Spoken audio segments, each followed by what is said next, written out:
Osborne Clarke have partnered with the European Company Lawyers Association to produce a report exploring the challenges and opportunities associated with data-driven business models.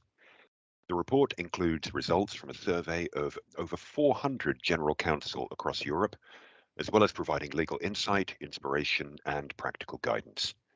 It includes some valuable sector-by-sector comparisons and also a detailed look at the wave of new data legislation coming out of Brussels and elsewhere. I'm here with Elizabeth Marker, one of our authors in the report, from our Cologne office.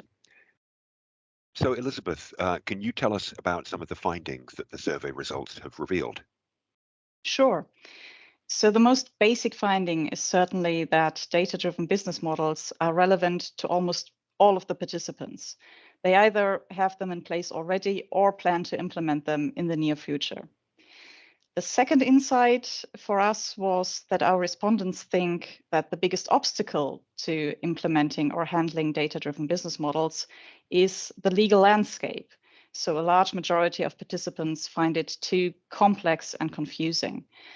Maybe that is not surprising given that the respondents are from legal departments, but we can say that with the upcoming data legislation that is coming as part of the European data strategy, these problems are probably not going to get smaller. And as a third finding, we see that there are significant differences between the different industry sectors when you look at the details. So for example, on whether companies have a data strategy and how they obtain data for their business model. Are there any of the statistics coming out of the report that were particularly interesting to you?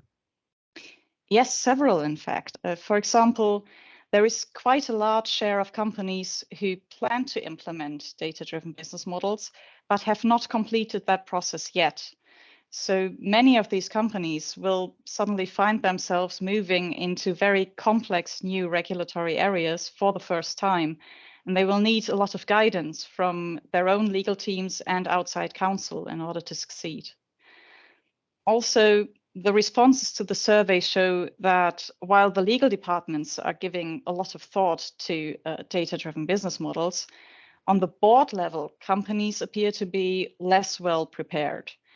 That might be an opportunity actually for legal departments to take leadership in their companies and to bring their company's data strategy forward.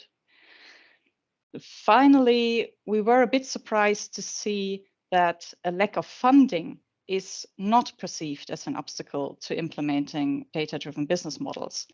The problems apparently lie elsewhere, as mentioned, particularly in the confusing legal landscape. So what can people expect from the report generally? A lot. We have those statistics that I mentioned, those insights, and many more.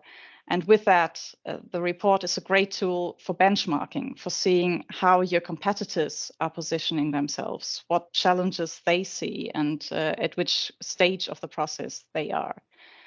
And then there is the second part of the report, which offers 15 chapters on handpicked legal topics around data-driven business models, including how to respond to a cyber attack, how to gain access to data in the first place, as well as an outlook on the upcoming EU legislation. That sounds great. Thank you, Elizabeth. To download the report, visit our ECLA webpage on osborneclarke.com.